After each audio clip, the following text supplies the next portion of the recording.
Hello dear aspirants, welcome to IFS. So आज हमारे साथ जुड़ी है एक स्टूडेंट जिन्होंने आईआईटी जैम 2025 एग्जाम को दिया है और अच्छे मार्क्स से उसको क्रैक भी किया है। तो हम उनसे आज जानेंगे कि उन्होंने किस तरह से उनका प्लानिंग किया, किस तरह से उन्होंने स्टडीज़ की ताकि वो इस एग्ज़ाम को अच्छे से क्रैक कर पाए। तो हेलो अलीशा, सॉरी मेरी आदत है एवरीवन बोलने की। So hello ma'am, good evening. Good evening. So अपने बारे में बताइए थोड़ा व्यूवर्स को। मैम, मेरा नाम अलीशा खान है।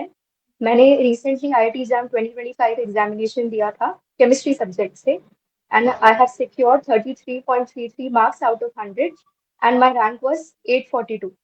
ओके, सो अलीशा आप बताएं कि आपने किस तरह से, मतलब आपको पहले तो ये बताएं कि आईआईटी जैम आपको पता कहाँ से चला कि एग्ज़ाम होता है, और आपने एग्जैक्टली कब इसकी प्रिपरेशन स्टार्ट की थी। Yes ma'am, IIT jam examination के बारे में मुझे अपने सेकेंड ईयर के एंड तक पता चल गया था। तो मैंने स्टार्टिंग से ही सोच रखा था कि जैसे ही मैं फाइनल ईयर में आऊंगी तो I take classes of it. So initially मैंने 6 मंथ्स यूट्यूब से प्रिपरेशन करी। देन आई डिसाइडेड कि थोड़ा सा नॉन डायरेक्शनल हो रहा है, क्योंकि कोचिंग जो होती है उसका बहुत क्रूशियल रोल होता है, सारे टॉपिक्स एक साथ मर्ज करके रखना, सारी डीपीपीस टेस्ट वगैरह लेना। तो यूट्यूब से वो चीज़ पॉसिबल नहीं हो पा रही थी, तो लास्ट के नवंबर तक मैंने फिर डिसाइड कर लिया था कि मुझे कोचिंग की ज़रूरत है। तो फिर उससे पहले मैंने रफली 60% सिलेबस कर लिया था, तो कोचिंग पे फिर मैंने बट बहुत शॉर्ट में सारे चैप्टर्स देखे, क्वेश्चन सॉल्व करे।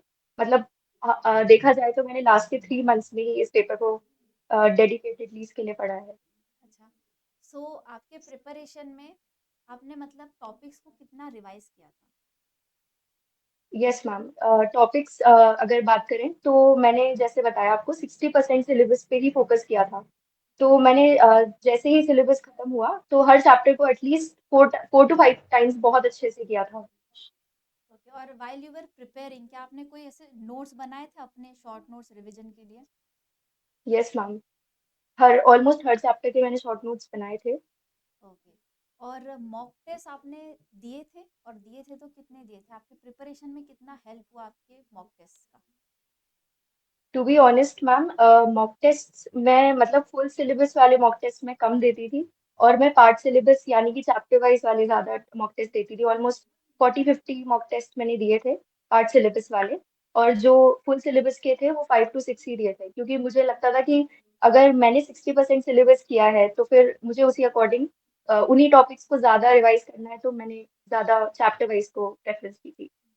सो आपके प्रिपरेशन स्ट्रेटेजी में मैंने एक बात अभी नोटिस की है कि आप सारे सिलेबस के पीछे नहीं भागे, जितना हुआ है उसी को अच्छे से किया है और उसी के भरोसे आप एग्जाम दिए हैं, राइट। Yes ma'am. सो आपने बोला कि आपने फुल लेंथ नहीं दिए थे, तो एक भी आपने ट्राई नहीं की थी, आप सीधे मतलब जो टॉपिक वाइज है वही दे रहे थे। नो मैम, लास्ट में मैंने 5 to 6 full length mock test दिए हैं। बट मतलब अगर अपन परसेंटेज वाइज बात करें तो ज्यादा मैंने चैप्टर वाइज दिए थे। ओके, एंड क्या आपने मतलब मॉक टेस्ट जब आप दे रहे थे तो क्या आपने किसी प्रकार का एनालिसिस किया था आपके मिस्टेक्स में। यस मैम, जो भी कॉन्सेप्ट्स होते थे, जो मुझे लगता था कि टेस्ट में जो भी गलतियां हुई है उसको मुझे एक बार वापस से अपने नोट्स में जाकर देखना है कि ये कौन से क्या मतलब टॉपिक से क्वेश्चन आया था, और फिर मैं उसको अपने शॉर्ट नोट्स में ही ऐड कर लेती थी ताकि नेक्स्ट टेस्ट में वो रिपीट ना हो। और क्या कोई ऐसा टॉपिक था आपके सिलेबस में जो आपको मतलब पर्सनली बहुत थोड़ा डिफिकल्ट लग रहा था और आपने उसको मतलब मेहनत करके क्रैक किया कि इस तरह से इसको करूंगी तो मेरा हो जाएगा।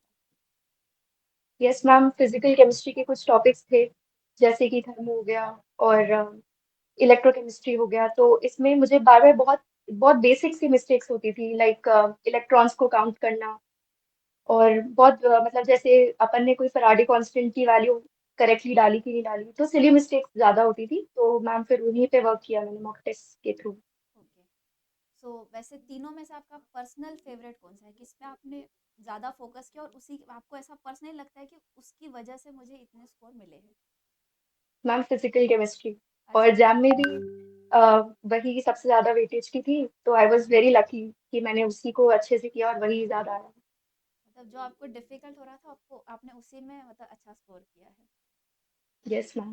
ओके, सो अलीशा आप बताएं आपके फ्यूचर प्लान्स क्या है, आपने क्या डिसाइड किया है आगे के लिए। मैम फिलहाल तो मेरा यही है कि एमएससी के साथ मैं नेट की प्रिपरेशन करूं। मुझे प्रोफेसरशिप में ही जाना है, तो I not go for research, I will go for either MSc placements और teaching. Okay, that's really good. Thank you so much Alisha, आपसे बात करके हमें अच्छा लगा। Thank you ma'am. I hope आपने जो भी डिसाइड किया है, आपके जो भी ड्रीम्स है वो फुलफिल हो जाए। So all the best for your future. Thank you so much ma'am. And thank you IFS. Thank you for joining with us. Thank you so much. Thank you.